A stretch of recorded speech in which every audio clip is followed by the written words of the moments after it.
जय हिंद दोस्तों, वंदे मातरम। स्वागत है आप सभी का एक और धमाकेदार वीडियो में। और आज हम बात करने वाले हैं सनी देओल की लेटेस्ट ब्लॉकबस्टर जाट की। और जिस तरीके से इस मूवी को लेकर सोशल मीडिया पर हाइप बनी हुई है, उस हिसाब से इसका बॉक्स ऑफिस कलेक्शन का जो फुल ऑन एनालिसिस है वो भी हम लोग करेंगे। तो रेडी हो जाइए और शुरुआत करते हैं विद अ ब्रूटल बैंग। दरअसल पहले तो आप इस बात को समझिए कि जिस तरीके की बातें सोशल मीडिया पर चल रही हैं उसके मुताबिक ये बात कही जाती है कि भैया जाट जो है उसने अपना हाईएस्ट सिंगल डे कलेक्शन जो है वो संडे को पोस्ट किया है। कह सकते हैं कि जो पिछले कुछ दिनों में उसका कलेक्शन कम हुआ था उसकी एक रिकवरी भी उसने करी है। एंड जो इसका ये एक्सटेंडेड वीकेंड रहा है उसको एक काफ़ी हाई नोट के ऊपर उसने एंड किया है, जो कि थर्सडे से लेकर संडे तक रन किया। इसमें ऑलमोस्ट 40 करोड़ रुपए का कलेक्शन हुआ है।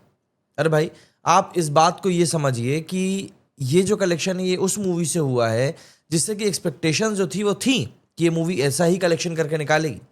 देखिए, सिंगल स्क्रीन्स के ऊपर जाट ने जो कमाल किया है उसको आप लिटरली किसी हंगामे से कम नहीं कह सकते। मंडे तक मूवी ने ऑलमोस्ट 50 करोड़ रुपए का बिजनेस कर लिया है। अब इसको लेकर जो ट्रेड एनालिसिस वाले हैं उन सबका यही कहना है कि मूवी ने एक बहुत बढ़िया प्रॉमिस दिखाया है। अब जरा अगर हम नंबर्स में घुस के देखते हैं तो वहाँ कुछ और चीज़ें समझ में आती हैं, क्योंकि ये जो जाट का जादू है ये डे वन पे ही शुरू हो चुका था। पहले दिन इस मूवी ने कमाए थे 9.62 करोड़ रुपीस। थोड़ा सा हॉलीडे का बूस्ट भी इसको मिला था क्योंकि महावीर जयंती थी। फ्राइडे को थोड़ा सा डिप ज़रूर हुआ क्योंकि वर्किंग डे था। करीब 7-7.5 करोड़ का इसने कलेक्शन किया। लेकिन शनिवार को और रविवार को जाट ने एक तरीके से स्टेडियम जैसा एटमॉस्फेयर बना दिया हर थिएटर में। रविवार को हाईएस्ट सिंगल डे कलेक्शन, और अब मंडे की भी बारी सामने आ गई है। मंडे को भी मूवी ने 7.5 करोड़ का कलेक्शन निकाल कर करीब 48 करोड़ रुपए का कलेक्शन पोस्ट किया है सिर्फ 5 दिनों में। और ये फिल्म अब 50 करोड़ के क्लब की तरफ बढ़ चुकी है। अगर हम लोग ग्रॉस कलेक्शन की बात करें तो ये ग्रॉस कलेक्शन में तो 50 करोड़ के आंकड़े को पहले ही पार कर चुकी है। मास सर्किट में ये फिल्म रॉकेट की तरह चल रही है। स्पेशली हरियाणा में तो लोग बिल्कुल ट्रकों और ट्रैक्टरों में जाकर इस मूवी को देख रहे हैं, ये बात सही है। अब चलिए, अगर हम थोड़ी सी और इस मूवी के बारे में डीपली बात करें तो कुछ एक इंटरेस्टिंग बातें हैं जो कि इस मूवी को लेकर निकल कर आती हैं। सबसे पहली तो यही कि ये फिल्म सनी देओल के दूसरे सबसे बड़ी ओपनर मूवी बन चुकी है गदर 2 के बाद में। जी हाँ, गदर 2 ने 17.6 करोड़ की एडवांस बुकिंग ली थी और जाट ने 2.37 करोड़ की। बट ओपनिंग डे पे ये फिल्म ने सबको चौंका दिया था। इसके बाद अगर दूसरी बात करें तो Jat is not just a Hindi film भैया, ये तमिल और तेलुगु में भी जो धमाल मचा रही है वहाँ पर जाकर। मतलब एक तरीके से आपको ये कहना गलत नहीं होगा कि ये मूवी फुल ऑन धमाका मचा रही है।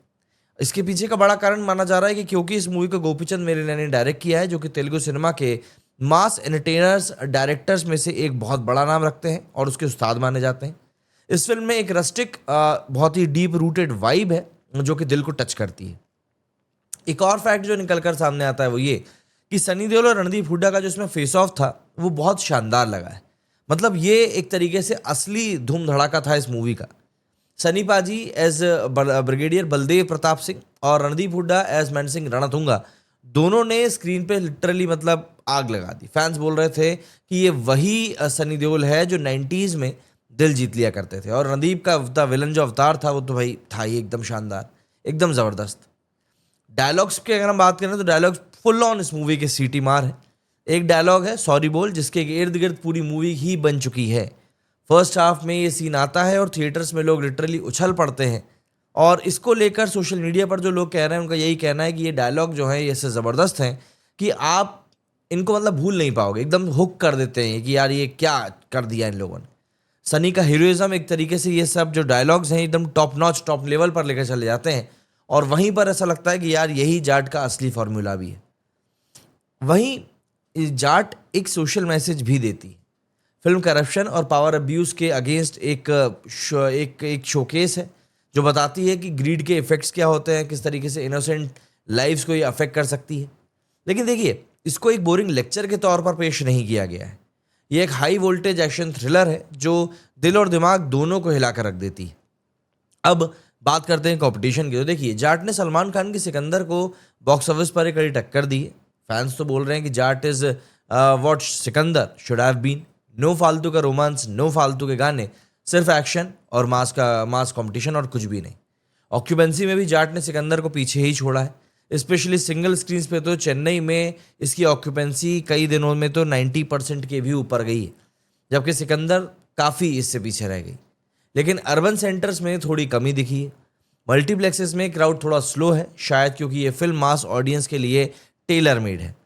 इसको लेकर लोग बोल रहे हैं कि अगर मल्टीप्लेक्सेस भी इस मूवी को पिक कर लेते तो वीकेंड नंबर और भी ज़्यादा एक्सप्लोसिव हो सकता था। बट भाई बैसाखी वीकेंड और अंबेडकर जयंती की जो छुट्टी थी उसने जाट को एक सॉलिड बूस्ट वैसे भी दे दिया है, और जो वर्ड ऑफ माउथ इस मूवी की पब्लिसिटी हुई है वो काफ़ी ज़्यादा स्ट्रांग हुई है। अब इस बात को समझिए कि थोड़ी पब्लिक की अगर हम बात समझें तो ट्विटर के ऊपर फैंस बोल रहे हैं कि सनी देओल ने थिएटर को एकदम स्टेडियम वाला फील दे दिया। एक और यूजर ने लिखा था कि नो अननेसेसरी का romance, only mass and action, पैसा वसूल। जिस चीज़ को एक्सपेक्ट किया था वही चीज़ सामने बना के रखी है। एक ने तो लिखा था कि साउथ एक्शन मसाला वाइब है बट विद सनी पाजी का स्वैग। तो दोस्तों ये फिल्म लोगों का दिल जीत रही है। खास करके अगर हम मास बेल्ट्स की बात करें तो वहाँ पर तो ये मूवी बिल्कुल धमाल मचा रही है। To sum it up, Jaat एक फुल ऑन एंटरटेनर है जो कि ओल्ड स्कूल मसाला सिनेमा का जादू वापस लेकर आई। सनी देओल का एक्शन, रणदीप हुड्डा की विलनरी और गोपीचंद मालिनी का डायरेक्शन, ये कॉम्बो है एकदम full on deadly. Box office पर यह फिल्म अभी भी काफ़ी धूम मचा रही है और ऐसा लगता है कि आने वाले दिनों में ये मूवी बहुत जल्द ही 60 करोड़ के मार्क को भी पार कर लेगी। अब आप इस बात को इस तरीके से समझिए कि इस मूवी का जो कलेक्शन हुआ है फिलहाल अगर हम बात करें तो आज इसका मंडे के बाद ट्यूसडे के भी इसके जो अर्ली कलेक्शंस हैं वो निकल कर बाहर आना शुरू हो चुके हैं। इसके रिलीज़ का 6वां दिन है और अभी जिस पॉइंट पर बैठकर हम लोग ये वीडियो बना रहे हैं उस पॉइंट तक इस मूवी ने ऑलमोस्ट 4.5 करोड़ रुपए का कलेक्शन निकाल लिया है एंड 52 करोड़ का इसका टोटल इंडिया नेट कलेक्शन जो है वो हो चुका है। ऑक्यूपेंसी की बात करूं तो ऑक्यूपेंसी भी आज बेहतर जा रही है। वर्किंग डे के बावजूद भी मॉर्निंग में 8% की ऑक्यूपेंसी गई है, आफ्टरनून में 18% की गई है और इवनिंग शोज में 20% की गई है। अब अगर आईपीएल का इफेक्ट नहीं पड़ता है तो 20% से 25% के बीच में रात की भी ऑक्यूपेंसी जा सकती है। तो कलेक्शन इसका 5 करोड़ के प्लस में तो श्योर शॉट तरीके से जाना तय माना जा रहा है। वहीं अगर हम इसके 5 दिनों के वर्ल्ड वाइड कलेक्शन के बारे में बात करें तो 5 दिनों में इसका वर्ल्ड वाइड कलेक्शन जो है वो 64 करोड़ रुपीज़ हो चुका है, जिसमें से कि 5 दिनों में इंडिया नेट कलेक्शन इसका 47 करोड़ था, ओवरसीज कलेक्शन इसका 7.5 करोड़ था एंड इंडिया में इसका ग्रॉस कलेक्शन जो है 56 करोड़ रुपीज़ हो चुका है। तो अगर हम लोग 63 करोड़ जो वर्ल्ड वाइड कलेक्शन हुआ उस हिसाब से ही चलें तो मूवी का 70 करोड़ रुपीज़ का तो वर्ल्ड वाइड कलेक्शन कंप्लीट हो चुका है, ये बात तय है।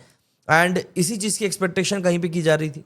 अब कल जबकि छुट्टी का दिन था उसके बावजूद भी इवनिंग में 17% की ऑक्यूपेंसी थी, बट आज जबकि एक वर्किंग डे है बट उसके बावजूद भी शाम को 20% की ऑक्यूपेंसी गई है।